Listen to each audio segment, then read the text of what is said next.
요한복음을 계속해서 함께 우리가 묵상하고 있는데요. 여러분이 요한복음을 개인적으로 좋아하시는지는 모르겠습니다만 저는 정말 좋아하는 복음서예요. 요한복음.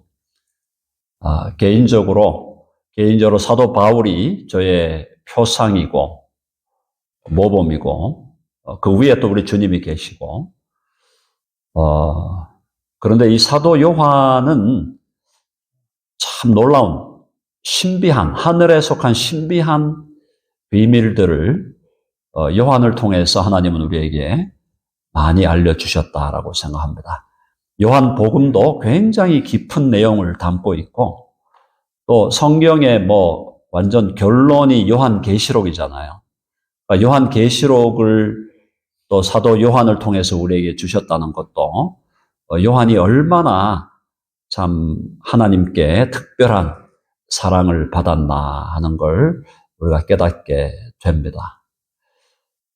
요한복음 읽을 때마다 너무너무 깊은 진리들이 있어서 그 진리를 우리가 진리의 우물을 잘 길러서 함께 우리가 묵상할 때 우리 모두가 진리 가운데 기뻐하고 감사하고 행복한 하루하루가 되기를 간절히 바랍니다.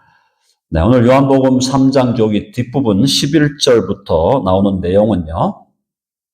니고데모하고 예수님이 하시는 얘기를 좀 계속 조금 이렇게 전개하고 있는데 11절과 12절에 보면은 너희들이 내가 하는 말을 이해하지를 못한다라고 말씀합니다. 그 이유가 있다는 거죠. 11절 한번 읽어볼까요? 다 같이 시작. 진실로 진실로 내게 이르노니 우리는 아는 것을 말하고 본 것을 증언하노라.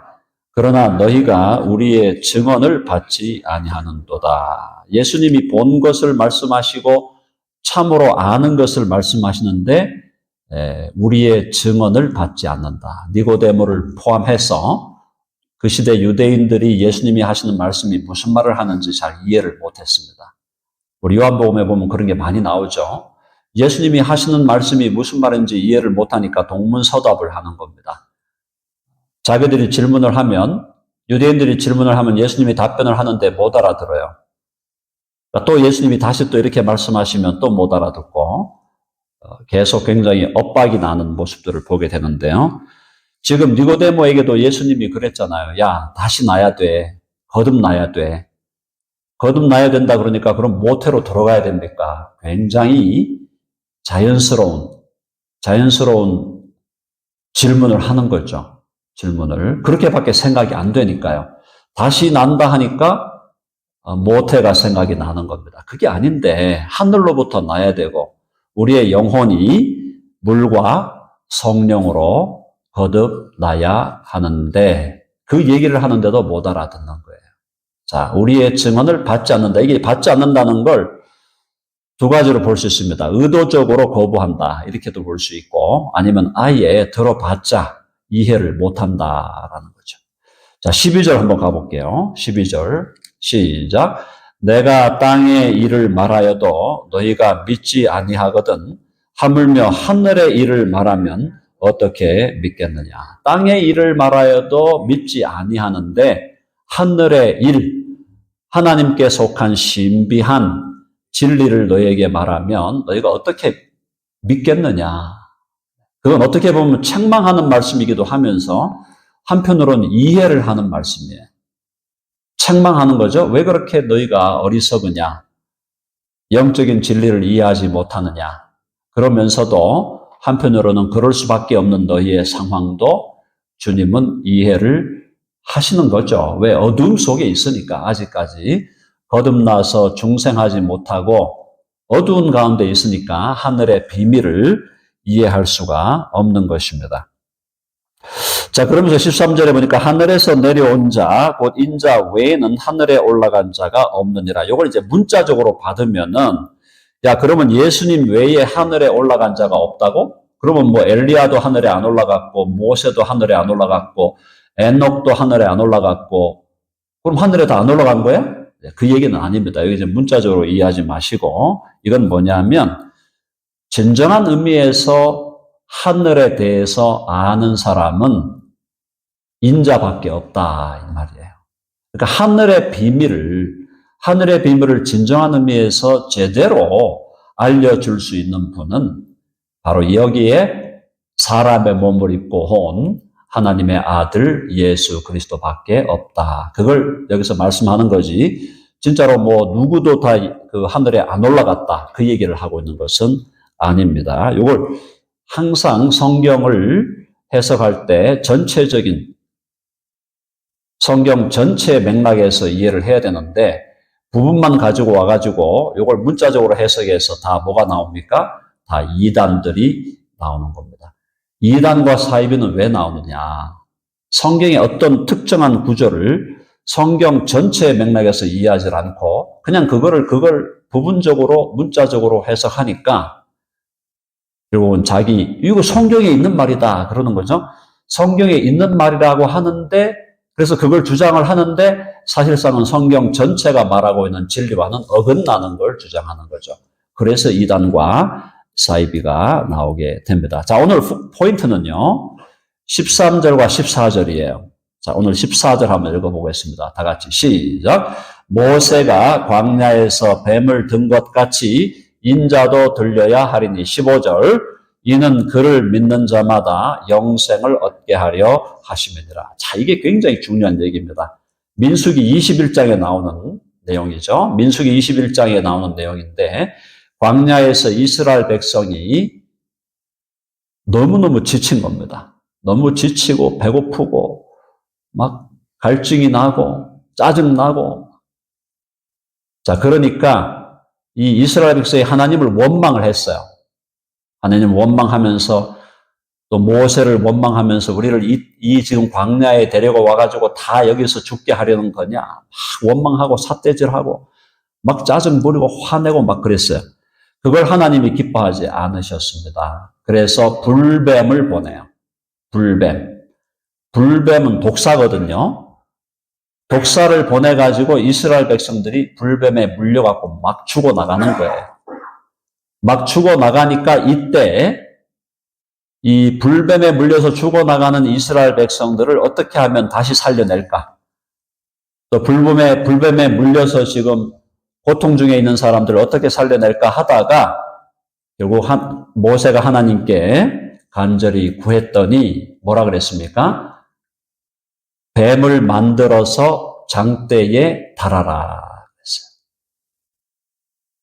장대를 길게 만들고 뱀을 만들어 갖고 뱀 모양을 만들라는 거죠.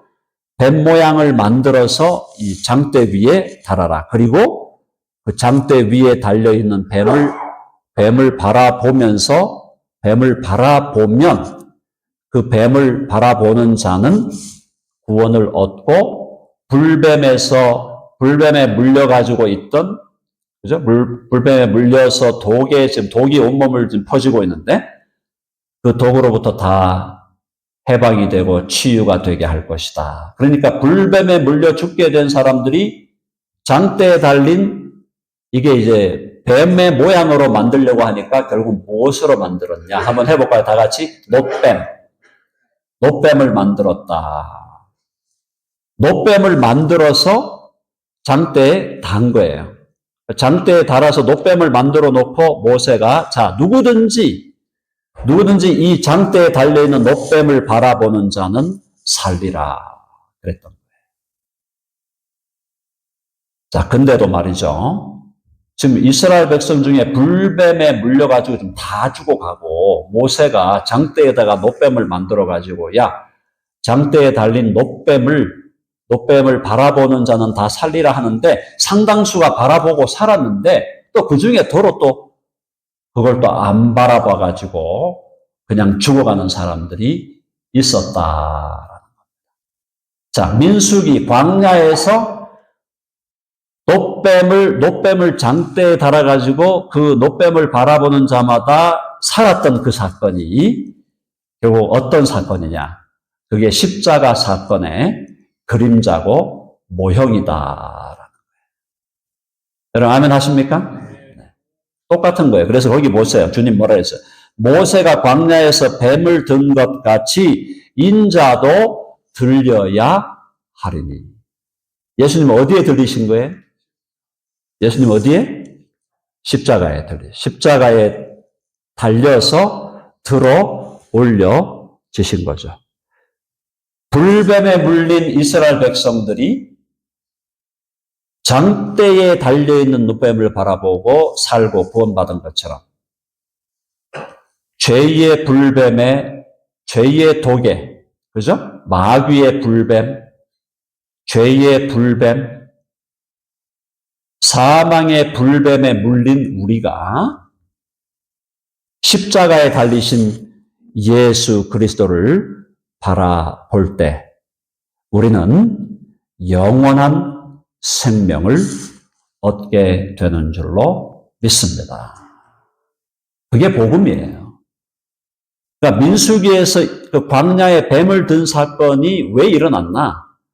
그때 그대로 역사적인 의미가 있지만 그거는 그 시대의 역사적인 의미로 끝나는 게 아니고 장대에 달린 놋뱀을 바라보는 자 모든 자가 살았던 것처럼 이제 십자가에 달리신 골고다 언덕에 갈보리 언덕에 십자가에 달리신 그 예수 그리스도를 믿음의 눈으로 바라보는 누구든지 영원한 생명을 얻게 된다. 사랑하는 여러분, 여러분들은 예수 그리스도, 십자가에 달리신 예수 그리스도를 바라보셨습니까? 바라보셨어요? 한번 믿음으로 제대로 바라보신 분은 그 모든 사람들에게는 구원이 확정되었다라고 성경은 말하고 있습니다. 해봅시다. 구원이 확정되었다. 아멘 하시죠? 네. 자, 그래서 15절과 16절이 결국 같은 얘기를 하는 거예요. 자, 이는 그를 믿는 자마다 영생을 얻게 하려 하심이니라. 또 16절에 다시 예수님이 요약을 해요. 3장 16절 말씀은 예수님이 하신 말씀이에요. 하나님이 세상을 이처럼 사랑하사 독생자를 주셨으니 이는 그를 믿는 자마다 멸망하지 않고 영생을 얻게 하려 하심이라. 우리 모두가 불뱀에 물렸어요. 영원히 죽어가는 자들이었어요. 그런 우리가 십자가에 달리신 예수 그리스도를 바라보라라는 복음의 메시지를 듣고 예수님이 아니면 나는 살 길이 없다는 걸 깨닫고 십자가에 달리신 예수 그리스도를 바라볼 때 그때 우리는 멸망하지 않고 영생을 얻은 자가 된 줄로 믿습니다. 사랑하는 여러분, 혹시 이 자리에 앉아서 예배드리는 여러분들 중에 아직도 예수님을 십자가에 달리신 예수 그리스도를 믿음의 눈으로 바라보지 않았거나 바라본 적이 없었던 분들이 있다면 오늘 이 시간에 하나님의 아들 예수 그리스도를 믿음의 눈으로 바라보시기를 간절히 바랍니다. 그분을 바라볼 때 우리는 영원한 생명을 얻게 되는 것이다. 그를 믿는 자마다 누구든지 멸망하지 않고 영생을 얻게 하려 하심이라. 자, 그러면 제가 자주 말씀을 드렸지만 영생은 이미 우리가 얻은 바 된 것입니까? 아니면 미래에 가야 얻는 것입니까? 네, 이미 영생을 우리는 얻은 바 되었다. 아멘 하시죠? 영생을 얻은 바 되었다는 말은 다른 말로 하면 예수님이 우리 안에 들어오셨다 이 말이에요. 예수님이 우리 안에 들어오셨으므로 예수님 안에 있는 영생도 예수님과 함께 우리 안에 들어오신 거예요. 그러니까 이렇게 예를 들면은 예수님을 컵이라고 보면은 이 컵에 예수님이라는 이 컵에 영생이 담겨 있는 거예요. 컵에 담긴 물이 영생이에요. 그러면 컵과 물을 우리가 비교로 얘기하는 겁니다. 컵과 물을 우리가 우리 안으로, 우리 마음 안으로 받아들이면 컵이신 예수님과 그 컵에 담겨 있는 영생, 영원한 생명도 같이 들어오는 거다 이 말이에요. 그러니까 예수님을 우리가 믿음으로 영접하고 받아들일 때 그 예수님 안에 있는 생명이 우리 안으로 들어오고 우리의 것이 된다라는 것입니다. 그래서 우리는 이미 영생을 받았는데 문제는 영생을 주님 앞에 갈 때까지 이 땅에서 영생을 누리고 있느냐의 문제. 영생을 받았냐 안 받았냐는 문제도 물론 중요합니다. 예수 그리스도를 주와 구주로 믿고 영접함으로 영생을 받아야 됩니다. 자, 영생을 받은 자는 주님 앞에 갈 때까지, 주님이 다시 오실 때까지 영생을 누리면서 살아가는 특권을 받았다. 우리가 영생을 누리는 것 중에 하나가 뭐냐 하면은, 날마다 주님과 개인적으로 교제하는 것도 포함하지만, 우리가 하나님이 주신 영생을 누리는 것 중에 또 하나 중요한 것이 뭐냐? 우리가 교회 생활을 하는 거예요. 이 교회라는 공동체를 통해서 나의 믿음이 자라고, 또 내가 봉사하고 섬겨야 될 부분이 있으면 봉사하고 섬기고, 또 내가 다른 사람들을 도울 부분이 있으면 다른 사람을 돕고, 그렇게 하는 가운데 우리가 이 교회 생활을 통해서 영생을 누려가고 있는 것입니다. 사랑하는 여러분, 저와 여러분의 이 교회 생활이 영생을 누려가는 것이기 때문에 이 교회 생활이 행복해야 되고 행복할 수밖에 없고 또 행복하도록 하나님이 인도하시는 거죠. 그래서 오늘 우리 이 자리에 모인 우리 모든 성도 여러분들, 우리의 모두의 삶이 영생을 누리는 것이기 때문에 당연히 행복할 수밖에 없는 거고, 또 영생을 누리는 것의 한 부분이 이 교회 생활이기 때문에 우리 교회 생활도 주안에서 계속 행복한 삶이 되기를 간절히 바랍니다. 네, 우리 한번 옆에 있는 분들 바라보면서 다시 인사합시다. 행복하시기 바랍니다. 그렇게 인사합니다. 네. 자, 이제 문제는 여기는 우리 대부분은 다 예수님의 복음을 듣고 예수님을 나의 주와 구주로 믿고 영접했는데 그렇지 않은 사람들이 있다는 거예요. 자, 17절 보면 하나님이 그 아들을 세상에 보내신 것은 세상을 심판하려 하심이 아니요 그로 말미암아 세상이 구원을 받게 하려 하심이라. 심판하러 오시는 것은 재림입니다. 재림 때는 심판하러 오시는 거예요. 초림은 구원하러 오신 거예요. 그리고 엄밀한 의미에서 뒤에 보면 나오지만 세상은 이미 하나님의 정죄 아래 있다고 얘기합니다. 자, 18절 보면은 그를 믿는 자는 심판을 받지 아니하는 것이요. 자, 예수 그리스도를 믿는 자는 심판을 받지 않는다. 당연한 거죠. 믿는 자는요. 근데 믿지 아니하는 자는 하나님의 독생자의 이름을 믿지 아니함으로 벌써 심판을 받은 것이다. 이 심판이라는 얘기를 다른 말로 정죄를 받은 것이다. 이렇게 얘기할 수 있어요. 그러니까 무슨 뜻인가 하면 예수님이 초림하시는 그 상황에서는 이미 모든 사람은 다 정죄 아래에 있는 거예요. 죄의 정죄 아래에 있고 죄로 말미암은 영원한 심판의 선고 아래에 있는 겁니다. 그냥 그대로 놔두면 그냥 영원히 멸망하는 거예요.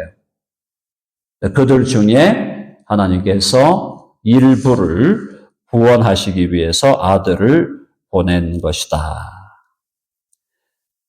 자, 그래서 다시 18절 다시 한번 읽어봅시다. 시작. 그를 믿는 자는 심판을 받지 아니하는 것이요 믿지 아니하는 자는 하나님의 독생자의 이름을 믿지 아니하므로 벌써 심판을 받은 것이니라. 벌써 정죄 아래 있는 것이다. 자, 우리는 웬 은혜로 우리는 예수님을 믿게 되었습니까? 우리가 예수님을 현재 믿지 않는 사람들과 우리가 특별하게 다른 점이 하나도 없습니다. 성경은 하나도 없다고 얘기합니다. 지금 예수님을 믿지 않는 자들이나 예수님을 믿고 있는 우리나 본질상 똑같다고 말하고 있어요. 본질상 죄의 종이고 마귀의 종이고 사망의 노예였다고 말씀합니다. 우리가 지금 예수님을 믿지 않는 사람들하고 우리하고 차이가 없어요. 어떤 면에서 볼 때 예수님 믿지 않는 사람들 중에 우리보다 뛰어난 인간들이 너무너무 많아요. 자, 인간적으로 볼 때 우리가 지금 예수님 믿지 않는 사람들보다 우리가 나은 것이 있거나 우리가 어떤 무슨 특별한 자격이 있거나 우리가 무슨 특별한 공로가 있는 것이 아니다 그랬어요. 저와 여러분이 예수 그리스도를 믿게 된 것은 오직 하나님의 은혜로 된 것인 줄로 믿습니다. 한번 해보자. 오직 은혜로. 웬 은혜인가? 웬 은혜인가? Why me? 왜 나를 주님은 택하시고 왜 나를 나에게 복음을 전해주셔서 왜 나를 예수님 믿게 했는가? 그것은 그 이유는 우리 안에 있지 않다는 거예요. 그 이유는 하나님 안에 있다. 하나님께서 우리를 어떤 이유로든지 우리를 사랑하시고 우리를 귀하게 보시고 우리를 긍휼히 보시고 우리를 불쌍히 여기셔서 죄와 허물이 많은 우리들에게 예수 그리스도를 볼 수 있는 눈을 열어주시고 예수 그리스도를 나의 주와 구주로 믿을 수 있는 마음을 우리에게 주셨다. 그래서 우리는 오직 은혜로 그리고 예수 그리스도를 오직 믿음으로 구원받았다는 것을 우리는 기억하고 구원받은 그 주의 은혜에 대해서 날마다 감사하며 살아가야 될 줄로 믿습니다. 자, 믿지 않는 자들이 있다는 겁니다. 자, 보세요. 19절에 보니까 19절 읽어볼게요. 다 같이 시작. 그 정죄는 이것이니 곧 빛이 세상에 왔으되 사람들이 자기 행위가 악함으로 빛보다 어두움을 더 사랑한 것이니라. 예수님이 오셔서 복음을 전하고 천국 복음을 전하고 영생의 말씀을 전하고 죄사함의 길을 전하고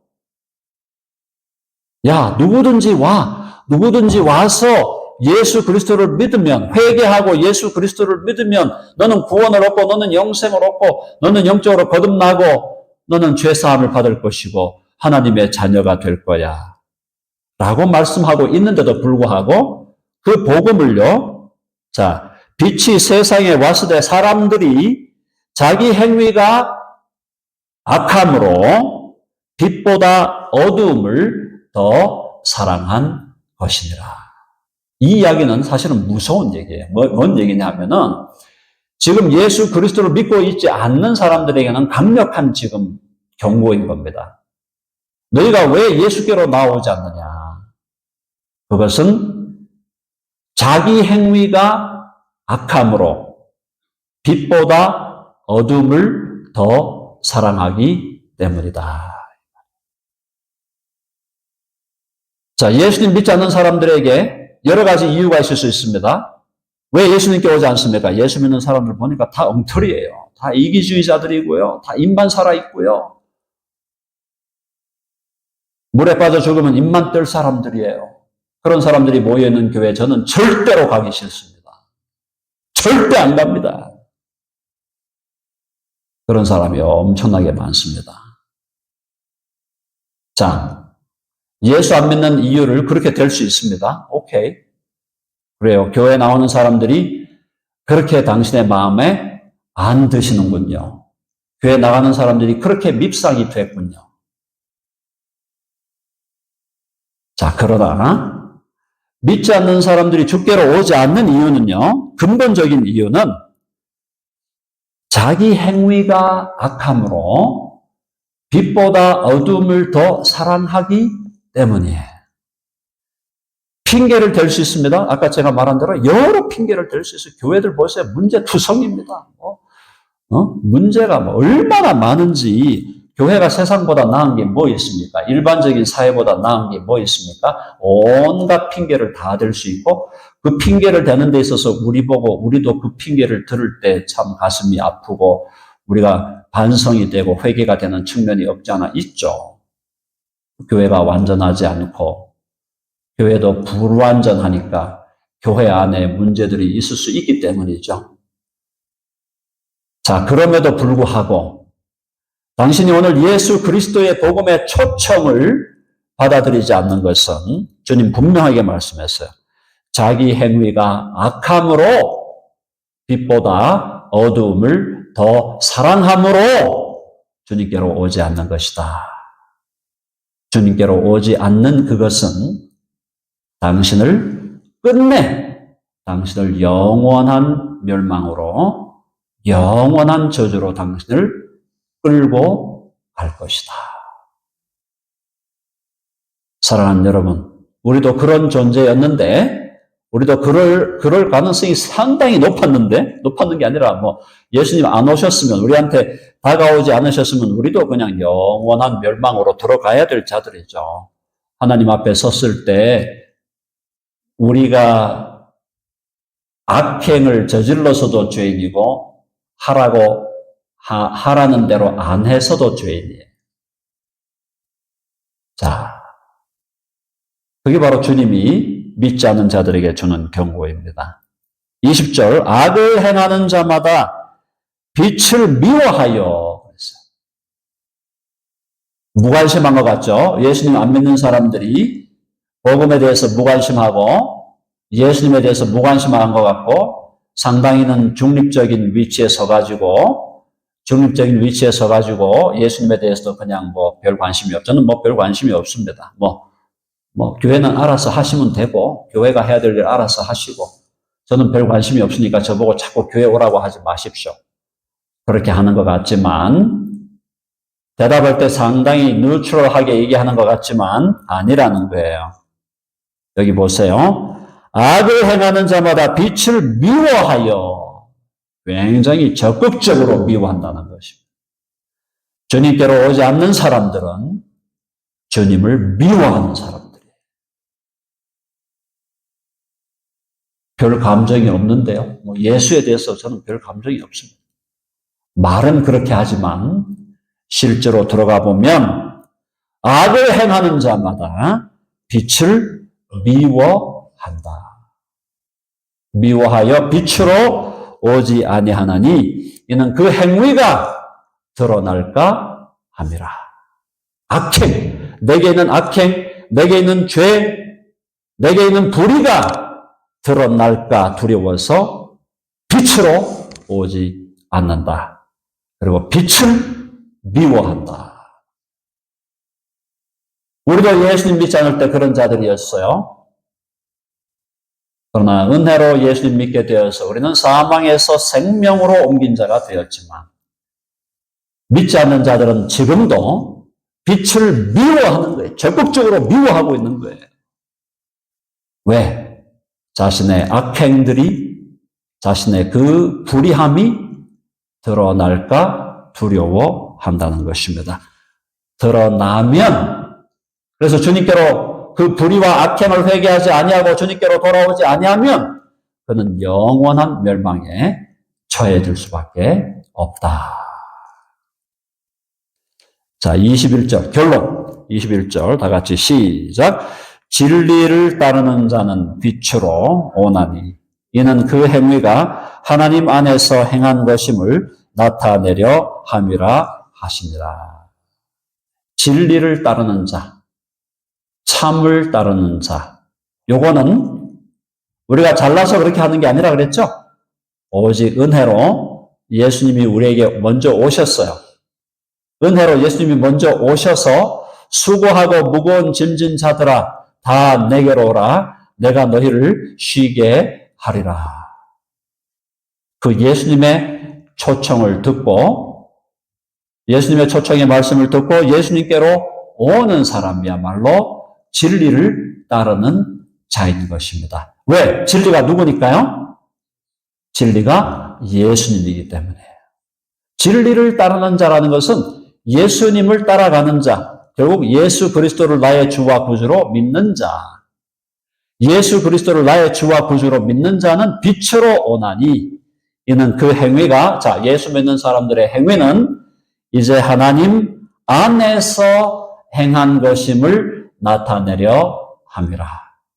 저와 여러분이 예수 그리스도를 믿기 전에는 우리도 죄 가운데 있었고 우리도 죄 가운데서 우리 멋대로, 우리 욕심대로, 우리 마음대로, 우리 생각대로, 우리 고집대로 살았던 우리들이었지만 이제 우리 죄를 회개하고 예수님께로 나와 예수 그리스도를 나의 주와 구주로 믿고 나면 이제 우리의 행위는 뭡니까?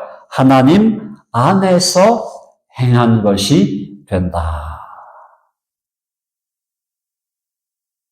그래서 사랑하는 여러분, 우리가 선행을 해서 구원받는 것이 절대 아니죠. 오직 은혜로 오직 믿음으로 구원받습니다. 그러나 오직 은혜로 오직 믿음으로 구원받은 자들은 선행을 하게 되어 있다. 선한 일을, 그리스도 예수 안에서 선한 일을 행하게 하시려고 하나님께서 우리를 은혜로 믿음으로 구원해 주신 줄로 믿습니다. 선행을, 예수 믿는 자로서 우리가 선행을 해가는 삶이 바로 영생을 누리는 삶이에요. 내게 이미 주신 영생을 내 안에서 간직하고 그걸 즐거워하고 해피하게 느끼는 것만이 아니라 내 안에 주신 영생을 내가 누려가고 영생을 살아내고 영생의 삶을 이 땅에서 이미 영생의 삶을 살아가는 것은 하나님께서 우리 안에서 역사하시는 성령의 인도하심을 따라 우리가 선한 일을 행하게 되는 것이다. 자, 거기서 그래서 우리가 한 가지 말씀만 정리하고 오늘 말씀을 마무리합니다. 에베소서 2장 8절로 10절인데요. 네, 지금 본문에 안 나오더라도 2장 8절로 10절 제가 읽어드리겠습니다. 너희는 그 은혜에 의하여 믿음으로 말미암아 구원을 받았으니 이것은 너희에게서 난 것이 아니요 하나님의 선물이라. 자, 구원이 은혜요 선물이라 그랬고요. 9절에 보니까 행위에서 난 것이 아니니 이는 누구든지 자랑하지 못하게 하느라. 내가 잘나서 구원받은 게 아니라는 겁니다. 똑같다 그랬어요. 믿지 않는 자들과. 자, 그래서 행위로 구원받은 게 아니라 믿음으로 구원받았는데 2장 10절, 에베소 2장 10절 우리는 그가 만드신 바라 그리스도 예수 안에서 선한 일을 위하여 지으심을 받은 자니 이 일은 하나님이 전에 예비하사 우리로 그 가운데서 행하게 하려 하시느니라. 아멘 하시죠? 에베소서 2장 10절입니다. 그리스도 예수 안에서 선한 일을 위하여 지으심을 받았다. 우리가 이 땅에서 영생을 누리는 삶은 무엇인가? 영생을 누리는 삶은 아까 오늘 말씀드린 대로 영생을 누리는 삶은 우리가 교회 생활 주 안에서 행복하고 복된 교회 생활하는 것도 영생을 누리는 것이고요. 두 번째 차원은 하나님께서 우리에게 맡겨주신 사명을 따라 선한 일을 행하는 것이고 그 선한 일은 여러 가지 차원이 있죠. 복음 전도도 선한 일이고 어디 가서 선교하는 것도 선한 일이고 어떤 사람을 찾아가서 때로는 위로하는 것도 선한 일이고 어떤 사람을 위해서 기도해 주는 것도 선한 일이고 또 물질이 부족한 사람들에게 물질적으로 도움을 줄 수 있다면 그것도 선한 일이고 또 내게 있는 어떤 네트워크나 내게 있는 어떤 전문적인 지식과 기술을 가지고 다른 사람을 도울 수 있다면 그것도 선한 일이고 선한 일을 행하며 이 땅에서 살아가는 것 그 자체가 영생을 누리는 삶이다. 아멘 하시죠? 자, 옆에 있는 분들 바라봅시다. 함께 영생을 누립시다. 아멘 하시죠? 네, 우리가 오늘 우리 덴버 드림교회로 모여 있는 이유는 여러 가지 있지만 그중에 오늘 말씀 중에 하나로 생각할 때 이미 받은 영생을 누리고 영생을 살아내기 위해서 함께 모여 있는 것이다. 결론적으로 혹시 이 자리에 있는 분들 중에 아직도 예수 그리스도가 여러분의 주님과 구주가 되어 있지 않다면 불뱀에 물렸던 이스라엘 백성들이 장대에 달린 놋뱀을 바라보고 살아나고 치유된 것처럼 죄의 암에 걸려있고 죄의 중독이 되어 있고 죄의 저주 가운데 있고 사망의 영원한 심판 아래 있는 마귀의 노예가 되어 있는 우리들이 십자가에 달리신 예수 그리스도를 믿음의 눈으로 바라볼 때 우리는 영원한 생명을 얻게 되는 줄로 믿으시고 혹시 아직까지 주님과의 관계가 정리가 안 되신 분들은 오늘 이 시간 주님과의 관계를 제대로 정리하실 수 있기를 간절히 바랍니다.